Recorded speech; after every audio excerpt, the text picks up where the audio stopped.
Take a minute to look at the minutes from last week. There's a motion to adopt. We'll entertain that. Hold on one second. I think I looked at them. Motion to approve, Mr. Chairman. Second? All in favor, say aye. Aye. Okay, minutes are adopted. New business, we have scheduled two agency presentations. I think one of those community service programs is going to be tabled until, because of some health considerations. So we will move to, does anybody, where is Mr. Tyner? He's outside. He's with the, there's On a news, camera. I news know that. people are out here. It's There's a shocking. camera. Okay, He's in front of a we don't want to camera. interrupt. He is. So was any request provided for a date or? Not yet. All right, then we will just move past it and they can ask for it to be put back on the agenda when they're ready. Can you guys withdraw this one actually, since we don't have a date to table it to? Sure. And then we'll just they'll have to reschedule. They can get it back on the agenda. Motion to withdraw. Second? All in favor, say aye. Aye. Okay, that item is withdrawn from today's new business calendar. Next, Tuscaloosa County Parks and Recreation Authority, Mr. Minor, Mr. Crady, how are you? Welcome. Thank y'all for having us here today. Mostly have really good news, is that people are actually using the parks and our facilities and our programs at unprecedented rates. So we're growing, people are participating, and people are attending our events and facilities. Memberships are up in our activity centers, and participation in our programs, especially our youth programs, is at an all-time high. Anybody using the pool? Yes, sir, that's the next point. The investments that y'all have made in para are paying off and with immediate returns in some cases, like with Bowers Pool. We did this summer, we experienced an all-time high in the Bowers Pool usage, and that includes the pre-COVID levels. People were lined up to get in every day just about, and we have a lot more information Mike's going to give to us in the numbers, but we appreciate everything y'all have done for us, and I would like to ask Mike, our Para's finance director, to do the presentation. Thanks, Gary. I just want to echo what Gary said and thank y'all for your investments, particularly at Old Colony in the form of the equipment and in-kind services you provided. We're in really good shape for the Tuscaloosa Toyota Classic in September, so that's another thing that's paying dividends. And in addition to that, we get compliments every day on the paving at Sokol Park and at Bowers Park. So two other things that you guys have provided that are making a difference. What is the Toyota? Can you talk about that? Can you tell me about that? Yeah, so we're holding Tuscaloosa's first professional women's golf tournament at Old Colony the week of September 26th through October 2nd. And so right now there's going to be anywhere from 120 to 140 of the world's best female golfers. And this tour is kind of the feeder tour into the LPGA tour. So it's kind of their shot to qualify for the biggest stage in female golf. And this is coming to Tuscaloosa. That's right. And this is gonna bring revenue to our city. People gonna be staying in our hotels, eating at our restaurants. That's right. So we're tremendously excited about that. So this year, in terms of our mission and objectives, we've had a very successful year. We've had more people in our programs, more people at our centers, more members, and also more community events at our centers and facilities. We really have noticed that the public has embraced parks and recreation coming out of the pandemic. In fact, we had a meeting with our master planner, or a potential master planner for our 10-year plan, and he reminded us that coming out of the 1918 pandemic, that access to parks and recreation was actually considered an antidote to the virus. And we couldn't agree more. Whether you're going for a long walk in the park or playing catch with your kids or grandkids, we think there's a lot of therapeutic properties to that. We're excited to be able to provide that. So in terms of our community involvement this year, one of the first things I want to talk about is our senior programs. Everyone knows that in the middle of COVID, our active adults were hesitant to get out, they were scared. And this year, we have seen that trend reverse. We've seen more seniors this year at all of our senior programs, whether that be breakfast and bingo or pickleball, or recreational travel, you name it. There's more seniors out and about, and we're excited about that. But it's not just seniors, we also have increased our reach to the youth. So we have 4 main programs that we reach out to youth. That's the day camp, the extended day program, holiday day camp, and then we have specific youth and teen programs. And in terms of those programs, we've seen attendance increase by 15% year over year. In terms of our big 3 sports, each one of them has increased by at least 21%, and soccer has increased by 38%. We had over 2,000 kids in soccer between the fall and spring season. And then in general, overall attendance at our athletic events have almost doubled. So what that is if we hold a baseball tournament or a soccer game, we keep a head count on how many people attend those events. And this year versus last year, we've had almost twice as many people. And then pivoting to Bowers Pool, as Gary mentioned, we've had a record year this year at Bowers Pool. We've had 37% more people at the pool this year compared with 2019. And 2019 was a good year. It wasn't a record year, but it was a very good year.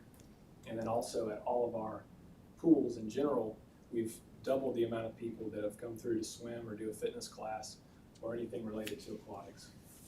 One thing that's not on here that we just got the final registration numbers is tackle football. And so this year we have 25 teams, and we only had 11 last year. So that's more than double the participation in football. And it's been good because we've seen kind of a trend downward in football over the last couple of years, but the reversal of that trend has been very exciting. So our next topic is our loyalty base. Those are our members. In the 4 city of Tuscaloosa activity centers, we've seen a year-over-year increase of 26% in memberships. And you might be thinking that that's related to COVID, but when you compare those numbers to our pre-pandemic numbers, we're actually 36% higher than we were in June of 2019 for members. So we're very excited about that. In addition to that, at Old Colony Golf Course, we've got 54% more members than we had in 2019, 59% more members than we had at the tennis center in 2019. Finally, Bowers Pool, we've seen 184% in membership increase in 2019. And what's important to note about that is that's not just people who are going for Memorial Day. Those are people who have seen enough value in the pool that they want to be a member and go whenever they want. So I think there's a lot of things in the city limits we're very excited to brag about. So finally, community reservations. So in addition to our fitness and programming opportunities, we also provide our centers for rent for community gatherings. So our centers have kind of become a social hub for the citizens of Tuscaloosa. And as you can see from the data here, this year at our rentals, we've more than doubled the amount of people that have been in attendance for our special events. And those can be anything from a family reunion to a birthday party to we've even had weddings at Soka Park. So we're seeing a huge increase in turnout there. And then just in daily activity center visits this year, we've increased by 31%. We've had 80,000 people at our activity centers this year. So we've shared good news. There's been a lot of growth this year, particularly in our membership and our programs and our facilities, but we've also experienced some growing pains. And so I'm going to show you some categories of expenses that we have significant increases year over year. So the first one I want to talk about is payroll. We've spent $900,000 more on payroll this year, and there's really 2 stories behind that. The first one is in fiscal year 2021, towards the beginning of the year, we were not operating at full staff. We didn't have all of our programs or full staffing. And so you're going to see a big increase now because we are operating at full speed. In addition to that, pre-pandemic, we had a lot of employees who were right at the $10 an hour level. In fact, most of our employees are kind of entry-level employees, part-time employees. But coming out of the pandemic, you can't pay people $10 an hour anymore. They command a much higher wage. So in order to retain and recruit employees, we've had to adjust our payroll upwards this year. Mike, one quick question on that, Sure. the differentials in the far right column. Sure. Is that the annualized difference, or is that today? That's year to date, so Year to through, date? yes. No, the 900. So for example, payroll, 900,000. That's just year to date? That's right. Not annual? That's right, it's October 1st through September, through June 30th. Okay. And so we have a similar story with our programming. Because we weren't operating at full speed last year, the programming expenses were a little smaller. But this year, now that we are operating at full speed, we've seen that increase tremendously because we've had more demand for referees, coaches. Mike, that payroll number is gonna be a lot larger because you got another quarter in It it, is. right? Yes, that's But right. most of that's pandemic related, isn't it? A lot of it is, but a lot of it is also, we've had to increase the pay scale for the hourly It's kind of part-time both. employees. It's a little both. That's right. And so, moving on, unemployment, that's been a particularly challenging expense for us this year. In March of 2020, we laid off over half of our workforce, and many of them were taking unemployment for 6 to 9 months. So over the last 18 months, we've been hit with that expense because it's paid in arrears. That's right. So that's something we do expect to decrease as time goes on, but it's been something that's affected our bottom line tremendously this year. And then just kind of pivoting away from payroll-related But costs. can I ask, I'm just, Sure. I shouldn't go here, but I'm gonna ask those. If you're paying the unemployment though, you would have had a lot higher costs if they'd have been working. That's right. That's So, correct. I mean, I see it, I see what you're saying, but I mean, honestly, your payroll costs would have been a lot more if they'd been working, That's correct. right? Yep. That, cause that's part of your difference. That's right. Okay, sorry. So pivoting away from kind of the payroll-related costs, this year our aquatic costs have kind of gone through the roof for a couple of reasons. One, anything related to chlorine or aquatic supplies, the price has gone up. That's his fault. Yep. Power's pool. Yeah, and number two, we have a Olympic-sized swimming pool that we're operating, and that's a large asset that requires a lot of ongoing maintenance. Has some of that maintenance been at the therapy place? Some of it has, yes. Yeah, I mean, I know there were some issues. Yes, we have I think the boiler, Gary, is that right? The boiler kind of had some issues. Bowers is an Olympic-sized pool? Yeah. Really? Go ahead. So we've also had a lot of facility maintenance issues this year that we've had to mediate. The next category, grounds maintenance, that's anything from our athletic fields to our parks to the grounds outside of our facilities. This has gone up for a couple of reasons as well. Because we have more kids in our sports programs, there's more wear and tear on the fields. So we have to line them more frequently and take care of them. But then in addition to that, the cost of maintaining those fields has gone up at the same time. So it's kind of a double whammy there. Chemicals and fertilizers, those are specific to Old Colony. They use some specialized fertilizers, and the cost of those fertilizers have gone through the roof this year. But then we've also been spreading more in preparation of this coming tournament. So that's another expense that's increased. Gas and fuel, everyone knows the story on that. We have parks all over the county, and we spend a lot of time in our park ranger vehicles, and clearly when gas is $4.50 a gallon, it's affected our bottom line. And then finally, this year, we've ramped up our security for a couple of reasons. One, we've had some security concerns at or near our parks, but also because of all the rentals we've been, the additional rentals we've been having. Anytime that you have a rental that may be serving alcohol, we have to have security. So it's kind of a good thing and bad thing. Do you require the person renting it though to reimburse you for the cost of the security? It's really just built into the price. So this is kind of where the rubber meets the road. We've had a whole lot of success and a whole lot of growth this year, but we've also had an increase in expenses. This has been the weirdest year that I've been alive, where you've had costs go up extremely quickly, but they've also gone up in a very high manner. And so that's where we need your help. So this year we're asking for a base appropriation of $4.7 million, which is a 14% increase from last year. And we're also asking for a 14% increase on our special appropriations. And the way we got to these numbers, Gary and I sat down and came up with a budget for how much it would cost to run para in the most effective way we could. And that's kind of where we netted out at. And then in addition to our base and special appropriation, we have identified $4.3 million worth of capital requests that could be used to enhance our existing facilities. You said you, go ahead. Go ahead. You said that, you have some capital requests. That's right. Can you elaborate on that? Yes. We have a handout. There's a, it's Something in it's here. in here that It's in here. itemizes. Yes. It's in here. And we can provide handouts as well at the conclusion. I just want you to talk about it. Yeah, so, two of the notable ones that we have, these were requested by, well, Old Colony, we requested this.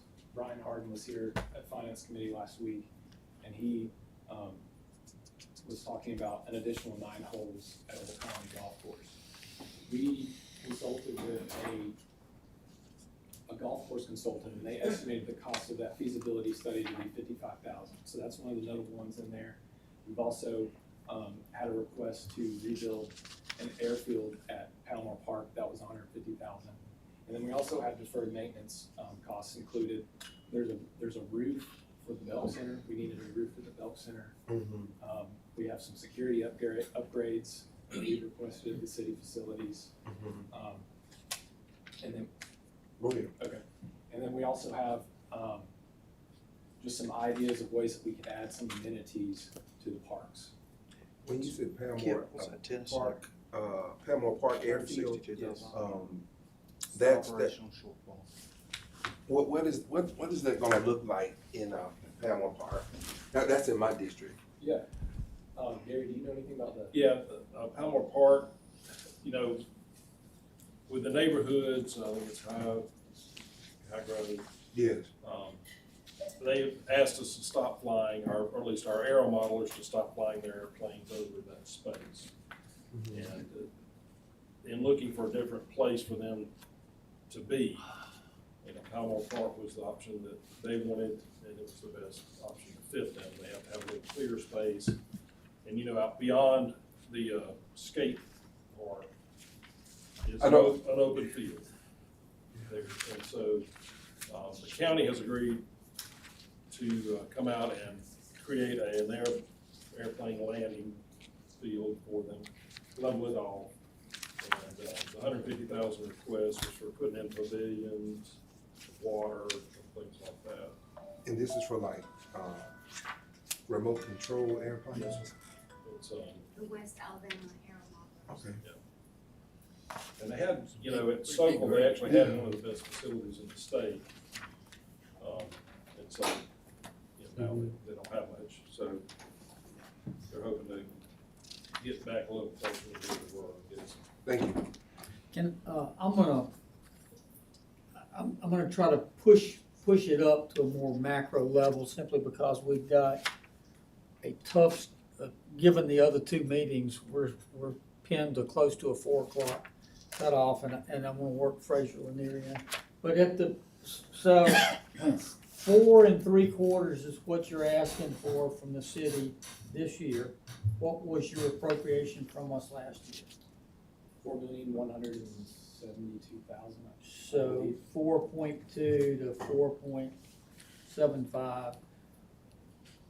And you outlined the detail slide on increased costs, and I don't know if you watched our pre-council meeting, but of course, the topic on increasing cost is not exclusive to y'all. I think in some sense, the cities, as we really try to tighten down for inflation, which is real, there's some moderation to us in that pain because so much of our revenue is sales tax, and so the prices that's being assessed on is going up too.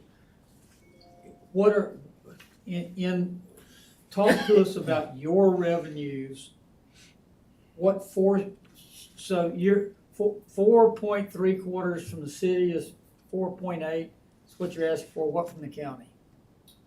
We've asked them for a 14% increase as well, which would be, 3.5. I think it's a little over that, yeah. And Northport, What's your total budget and where's it coming from? We asked Northport for $500,000, which is more than, which is almost double. Okay, so as y'all sat down, what is it you're thinking it will take to run the park, and event, park and recreations operations at the level that demand is now? What total, not the city's part, what's total? So our budget right now is around 14 million, and I think if we had 15 million or more, we would be able to offer extremely high quality services guaranteed. Yeah, I think, well, I think it's a little bit less than 14 just because of COVID. If we have, I think this is a fair, I mean, to be honest with you, this is a fair figure of what we think we need. Now, we'll operate on, how we have to. And we're gonna get to that, but right now I'm just trying to understand the big chunks. So roughly 14 you're running, check? You're asking for 4.8 from the city, 3.5 from the county. Where are we at, Norman? You keep it down, $500,000, call that 4, so 4. You're asking for 8.8 total from the 3 participating entities. How much are you bringing in revenues, and what are you doing, if anything, about raising those revenue, those fees? I guess is the right word. Right. Well, we generate about 43% of our own budget, and so we have options at Bay that we can do. We've raised rates on rentals. We have not raised rates on memberships yet, because coming out of the pandemic, our membership was so low that we've been hesitant to increase the price and deter people from coming back to Para. But that's an option that we have on the table that we've considered. But if you generate 43% from your internal revenues, and you figure it's gonna cost you 14 to operate, you're generating what? 40% is 5.6. Yeah. 6 million? So you're So $6 14 million. minus 6 is 8, you're asking 4.8 from us, 14 and change. right around there. Yeah. So I'm sorry, I drifted for just a second. How are you raising your fees, if any? That's not, I'm not asking you to do it, Yeah. but I'm saying if we're all eating part of this increased cost, what are the users eating? Well, we've increased our rentals at our facilities, and we've increased our park and shelter rentals by anywhere from 20 to 25%. We've also But are those relatively minor components of your revenues or not? Yes, but along with our programs, we've increased our program prices as well, so. And we are actually planning on increasing membership rates, but we usually don't do that until January of the year, which is, I know y'all fund a calendar year, but we're on a fiscal year, October 1st through September 30th, but usually January, this January, we're going to increase it. Mayor, typically with those special appropriations, are those Elevate funded? The tennis and the McDonald? I don't know the particulars of the McDonald Hughes. I'm making the assumption the tennis center is the projected shortfall in operation for our agreement with Para. We fund the operating deficit annually on the tennis center. I assume that it's. Same with, they had done with Old Colony, right, for years. Same We don't pretty much. fund that. Tennis center was really the first time we ever broached that with Para, that we would pay the difference between their overall revenue and expenditure. Oh, okay. The McDonald Hughes request, what in particular is that? That dates back to I can't remember. 2014, and it's to supplement operations. If I'm remembering the contract verbiage. It's always helped out with the senior program over there. It's funding the senior program. In 2014. It used to be CDBG, or it used to be some sort of federal funding, and then we moved it to general fund. Okay. I think now I remember. The last 2 years, I think it's been a special allocation. That's right. Mike, I've got, Mr. Chairman, can I ask a Yeah, question? go Yeah, ahead.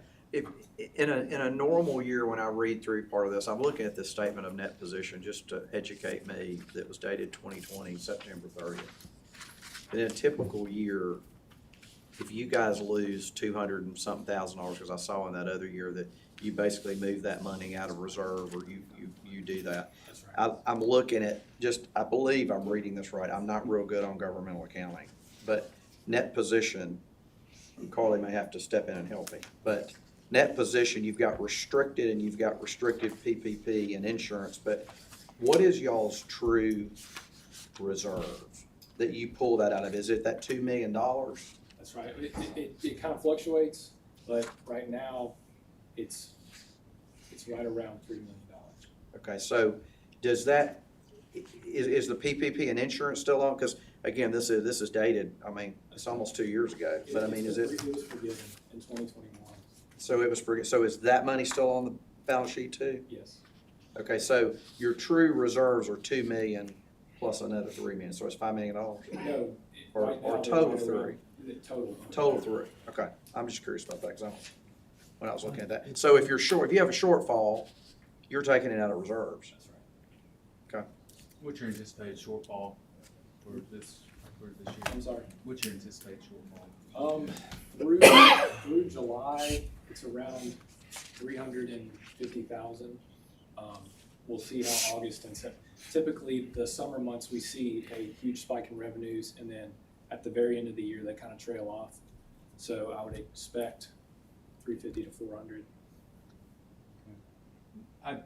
And first of all, by the way, Mike, I really appreciate you bringing this and the financial reporting you've been doing lately. You've really done a fantastic job. Thank you. And it's appreciated. Gary, even last night at our town hall meeting, there's a couple of things that I'd like to get y'all's thoughts on. The Maccabee Center hours is certainly one that we hear a lot about. And then at the pool itself, and we're thankful it's open, but last night we got some concerns about cleanliness, trash being picked up, et cetera. I don't know, I mean, I told them that we would have this hearing and we'd pass it on. I don't know if that's been a problem, or you're probably dealing with, so. At Maccabee Center? No, sir, at Bowers Park Pool. The Belk Center, though, is there, we've heard some concern, not Belk Center, Maccabee Center, about it opening at 8 a.m. instead of opening earlier. What's the The thought Belk process? Center? I think it was Maccabee. Oh, Maccabee's where that was. Yes, sir, well, we were trying to get more toward a balanced budget, in this year, because a couple months ago, we were down $600,000. And so the board said, look at all measures to try to get the loss down, and so we had to look at everything, and remember with Focus, our original agreement with them is they were gonna open at 6 a.m. and then we would come in at 8 a.m. and so all we would do at 6 a.m. was actually provide a lifeguard for the pool, but that didn't continue, that stopped, and so we kind of stepped in and kept it open at 6. Just, to help, we hired people back to come in and do that, and so that's something that we did to try to get our budget back in order. But we can do, if that's something that you guys don't want us to do, then we'll find something some other way. I think, and again, this is just me, but I think it's important I share at least my perspective. It's troubling to me, I understand the decision, and I could feel more comfortable with it. And our friends in Northport, what do they contribute now to Para? 256,000. 256,000. Yet their center, the Fawcett Center, has had no change in hours. Our center, and we did 4.3 combined last year, plus another 3.3 million in capital. It's our centers that get closed. And so I feel like it's the city's constituents, who I work for. I mean, that's at the end of the day, they're the ones paying my salary.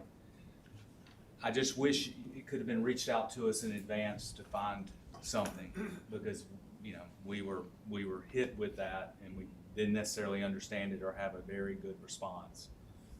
And I'm proud of Northport for stepping up. Don't get me wrong. I mean, I think they're making steps, but again, it just seems very unfair that our constituents who are paying the tax dollars more than in another jurisdiction, their center is newer, brighter, and stays open, and we're in that situation. So if you could just please put that in your calculus moving forward, I think it would help us, because I know that Mr.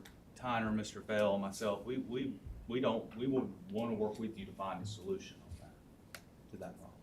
Yeah, one of the things, Gary, that the same, I think the ones that talked to the mayor last night was, with this heat, there on the weekends, I don't know if this is true or not, okay? That the only walking facility that's open on the weekends is Fawcett and not the Belk on Saturday, on Sundays? No, that's Sundays, That's not true. that's not true? Okay. Good. See, that's what, I would like to add something, I'm glad to know that. Mayor.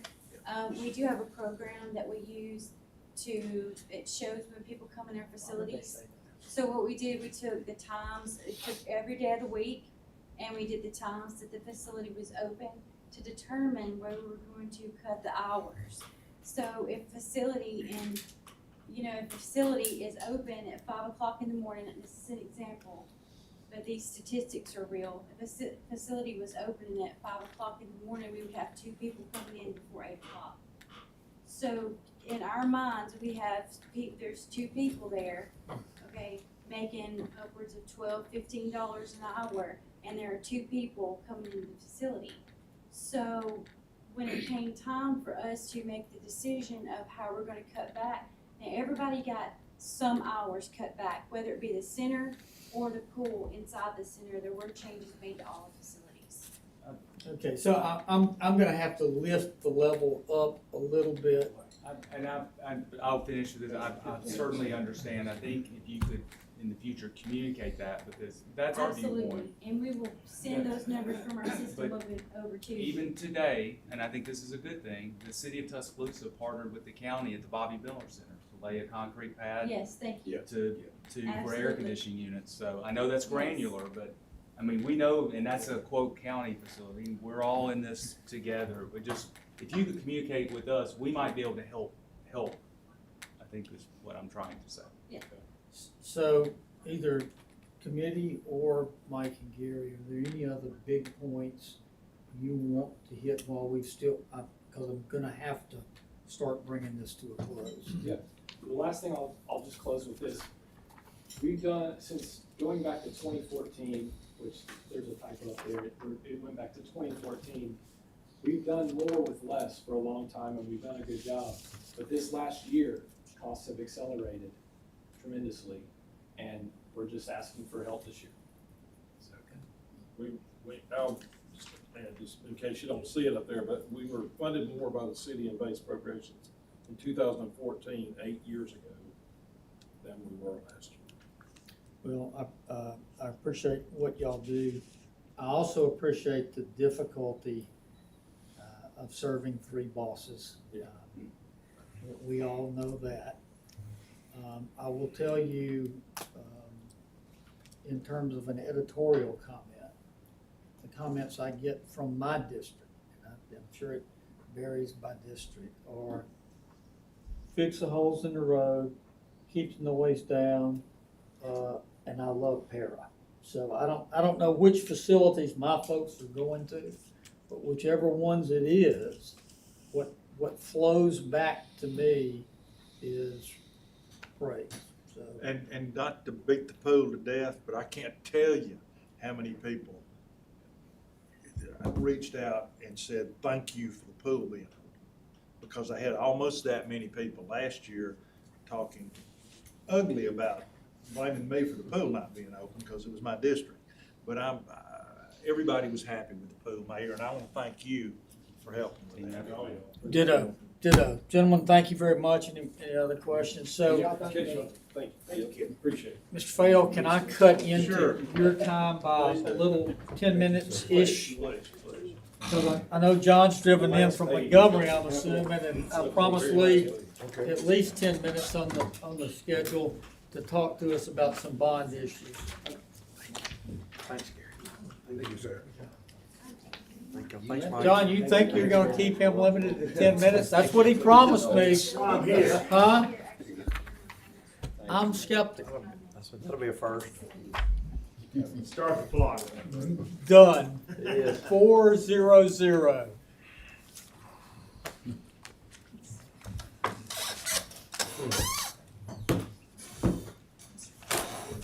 Thank y'all for allowing us a little bit of time. This, y'all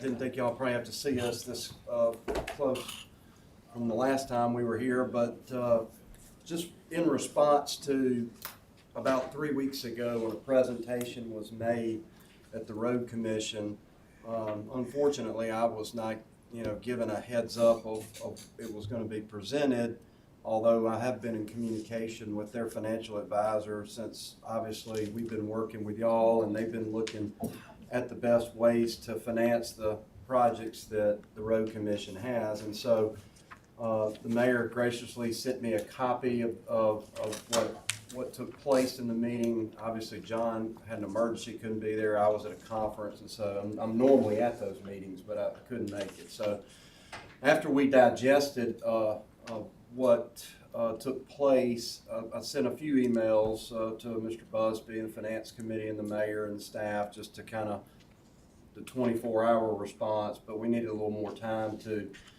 run a little deeper analysis. As y'all all know, we went to the 3 rating agencies this last time with the assessments. We threw a lot of different scenarios against the wall, specifically the original scenario of the city issuing the debt for Project NASCAR. The whole idea behind that, Mayor, tell me if I'm wrong on this, but was to obviously get a lower interest rate and do the project at a faster speed than the state. And obviously the city's credit being the highest credit in this area. So using the highest credit normally produces the lowest interest rate, which is obviously stretches your dollars farther. So in response to that, you see here, just in the paragraph that I basically explains everything that I just said. Is at the end of the day, the project costs are going up. We all know that. If project costs are going up, obviously, if you can finance projects at a lower interest rate, it stretches your dollars farther. The Road Commission has a Finance Committee meeting on Friday. John and I will be there as well, just to listen. If they want to ask us any questions, they can. But at the end of the day, because of the price increases in the projects at the Road Commission, especially the large projects like Rice Ferry Road, Jack Warner Parkway, etc., because of those price increases, there's a finite dollar amount. I think $9 or $10 million comes in a year right now to the Road Commission. They have to pay their executive director. They have to pay their attorney, and they also have to pay some other expenses. And then they've got X amount of dollars left, for debt service, basically. That's what it was created for. And then some pay-as-you-go projects as well. But the large projects, which were 69 South, McRice Ferry Road, Jack Warner, and Martin Luther King project are so significant you can't just pay with cash. You've got to leverage, you have to borrow. And so the issue that I think you're going to hear on Friday, if y'all go to that meeting, is because the project costs have gone up, because there's a finite amount of dollars, there could be a capacity issue relative to how many dollars there are going to be available to pay debt. If that makes sense. Same thing with your household. You only got X amount to pay, and so you've got to figure out how to do that, especially with the increased cost. In the 2 major projects that are going to be going on in the city here pretty soon. So all the due diligence was done while we were working with the rating agencies to say, okay, if the city were to issue the debt for Project NASCAR as originally planned, how would it affect the credit rating? And I think y'all saw all those answers. And so we kind of ran that due diligence at that point in time because it was smart to do that. We didn't want the city's credit to be jeopardized because of their willingness to basically provide a better credit rating, right? We do a lot, the city does a lot for the community, and that needed to be asked of the rating agencies. So that was kind of sets up the table for kind of our analysis and what was presented about 3 weeks ago. If you have the city's credit is still the highest credit in our community. with a AAA at Fitch, a AA1 at Moody's, and a AA at S&P. The Road Commission does not have their own rating. They're talking about that, setting up their own rating. Based on the analysis that I've seen, it would struggle, but possibly could get an A rating, which means they would need to buy insurance to get to a AA rating. And that would probably put them in line. Y'all probably we think about a 30 basis point credit difference than the Road Commission, which is significant. So that's 0.3%. The infrastructure bank is new, and John's going to dig into that a little bit further, but it's a new entity that the state set up several years ago. It has its own board. They've done 2 deals so far, one in Bullock County and one in Jefferson County that they just did recently. And why Bullock County used it, we think because it was a better credit. We think that the infrastructure bank, and I've talked to Arthur Orr, who wrote the bill, was set up to provide financings for credits that needed help, not for city of Tuscaloosa's that have such a high credit rating, and also doing for collaborative projects, like if the city and the county wanted to go in and do a project together, could be a possible route for that. But they've only done 2 deals, so there's not a whole lot of history to give you on it, but we do have a little bit of history. And so we believe the city's credit is at least a 10 basis point better credit, but we just don't know for sure because they haven't done but 2 deals, and one with a decent credit with Jefferson County. And we think maybe Jefferson County did it through the infrastructure bank because Jefferson County has not been out to the bond market a lot since the bankruptcy. The water and sewer debacle. Correct. So I'll jump in here, Lee. I think the reason we're here is because of the presentation made to the members of the Road Commission, which directly affects you, and that's really why we're here. And that information was just not correct. I'm just going to refute it right now and tell you the presentation was really not fair. The bond market, just like the stock market, moves every single day.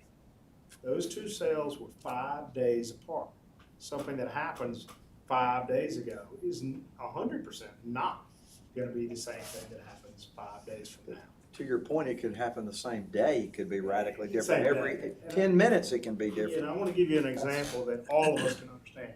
Walmart stock, one of the most widely traded stocks in the world. In a 5-day period, it goes from 130 and it closed today at 139. That's that's a big, and that stock, it's about a 5% swing.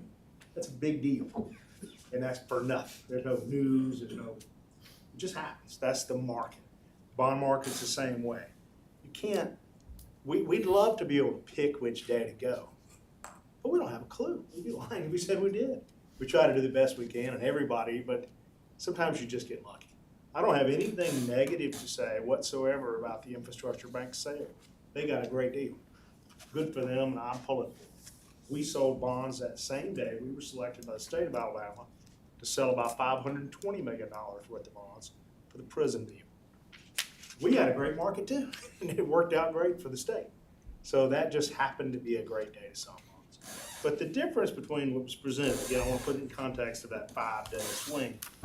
Even though the market moved 5 to 10 basis points during that time, your results still beat their results. And I want to tell you why. There's a 5 basis point administrative fee tacked on anything the infrastructure bank does. That presentation omitted it. I don't know why it to do with I'm murdering this. You'll figure out what I'm trying to say. The competitive versus negotiated. Nothing to do with that. Okay. 95% of all deals done in this state are done negotiated versus competitive. When you do a competitive deal, well, again, I have great things to say about that deal. The deal they got was a great deal. The deal you got was a great deal and the best deal achievable on the day we did it. We comped that deal to every deal in the market, and you got exactly the best deal you can get. So at the end of the day, you feel, and make sure I understand this correctly, because I want to frame what I think, Sure. Mr. Busby, the decision point, is that the city's position is 1 to 3 basis points of 1 to 10 to 30, but no, not 10. 10 to 30 basis points? Better. Better. That's right, in any given market. Okay. Yeah, any given market. Keep in mind, the market moved that much in a 5-day period, and you still won. So the real question we have is it worth paying that little bit of more to have it on TCRIC's quote books? Or is it better to have it on the city's? That's a great question, because what does it get you? The rating agencies are gonna look right through that and know that that this is your obligation. And then, as I understand what you said, Tickerick only has so much money coming in. They barely have enough to do this, is that correct? Yeah, I mean, that's the reason why they would be utilizing the city. Obviously, if road commission said, we're just gonna handle it, y'all don't have to pay, y'all don't have to issue it like was the original plan, then they're gonna pay a higher cost of capital, which doesn't stretch Tickerick's dollars as far. That's the challenge that you're gonna hear on Friday. If y'all issue it, it's gonna lower the cost of borrowing, which will stretch the dollars so far, because the projects have gone up. And so at the end of the day, I think we were asked, what's the better credit? It's the city of Tuscaloosa. No question. And is it a huge difference? No, but on $100 million, 10 to 30 basis points can be a lot of money, and we're gonna get into that in just a minute. John compared the deal that, we've got the comparison of the deal that was sold. And it's a 20-year versus Yeah, they 20 did, year. so that's the other thing that's kind of awkward. If you were presented, or your members of the road commission, were presented a 20-year deal versus a 30-year deal, you did a 30-year deal. Of course, the cost of capital is higher the longer along the curve you go. You borrow the money. You go to the bank, you're gonna get a better deal on a But 2-year the loan. cost of money is not always higher. It's the not longer you go. always in a flat yield curve environment, but we're in a yield curve environment where it is more costly to borrow money on than short. First of all, thank y'all, because, thank you. We work for you. Thank you for condensing this down to the biggest, broadest takeaways for us, because I know we're compressed on time, and it's already a Byzantine, confusing issue to most normal Earth people. So I appreciate the way that you've condensed it and served it up, given the small amount of time we got. I'm gonna have to give Mr. Fail his time, because he's got We just wanted y'all to hear. Can May I share this with the road? Yeah. Yeah, so we're gonna be there on, The And I biggest think many of takeaway us will be that we there on- had It's Monday, right? Friday. It's Friday? It's Friday morning. I'm on Friday. Friday. Oh, I thought it was Monday. I don't. o'clock? But Is I it would 10 encourage o'clock every wrong? council member Okay. to I'm gonna go go, to I'm the going. Is The it biggest 10 o'clock? takeaway we did is we Friday at ran a 10:30. scenario was $100 million, Is which it was 10:30, Project right? NASCAR, and Tuscaloosa County Courthouse. again, it was Annex, about I think. $3 million in Annex. total debt service that difference, and we auditorium? included that in the parts. So the difference is about $3 million over the life of 30 years. And we're if giving, I saw that correctly. right, we're giving the ATIB a lot of credit, but it could be wider than that. So the ATIB has done, and I'll shut up after this, has done 2 deals. The first one was Bullitt County, which failed, flat out failed. Wow. It failed. There's no one can dispute We had to that. get a bank to do It it. ended up not being a bond issue and going to a bank. And the bank put a clause which you cannot accept, that you shouldn't let them accept, an acceleration clause in it. That's somebody desperate to have a loan, you can't do that. Don't do it. And then the infrastructure, the deal in Jefferson County worked, it worked beautifully, good for them. We're doing a deal for Jefferson County, the same size right now, negotiated. It's gonna work beautifully. It's Jefferson County getting themselves back. As they should. And I guess we'll leave you with this. At the end of the day, if y'all decide as a group, and y'all have to obviously make the decision that you're gonna allow the road commission to utilize your credit.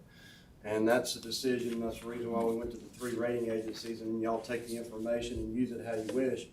But execution, which I know is important to y'all. Some of these road projects are in your districts. You gotta be able to execute and get the money. You don't wanna sit out there and wait for an entity to kick the tires and not get into the market, and, you know, especially during this choppy market. And we are ready to go. We did a lot of work with y'all in the last 6 months, and we can get a deal from start to finish done in 30 to 45 days because all the work has been done in the last 6 months. And we're hopeful that the MLK Jack Warner project, phase 3, will be in the same time frame. But right now, that's beyond us, in the hands of KCS. But McWright's Ferry is ready to rock and roll, pretty much. How much lead time does it take on your end? And I'm probably gonna give Pauline and Becky a heart attack by asking that with everything we've got going on. But I know McWright's Ferry, we wanna go ahead and get to the market while we're still in a range that is good for us. I'll give you I thought about, anticipated this question actually, is that you've got one Elevate project, right, Carly? I think it's Maccabee possibly, which was scheduled for the winter issuance. Do you want to wait on bids until they come in? Possibly, because you don't want to borrow too much and then have a bunch extra, especially if you've got a funding agreement. So if you get the number, we can already be teed up. The POS could be drawn up by Barry pretty quickly because we just came out of one. So it's just a copy and paste with a few numbers. We've just been to the rating 30, agencies. 45 days. Yeah. You say go.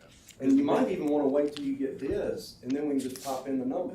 Does midterms impact the midterm elections? Is that? Sure, they impact everything. Wow. But we don't know which way. So Yeah, it's, no.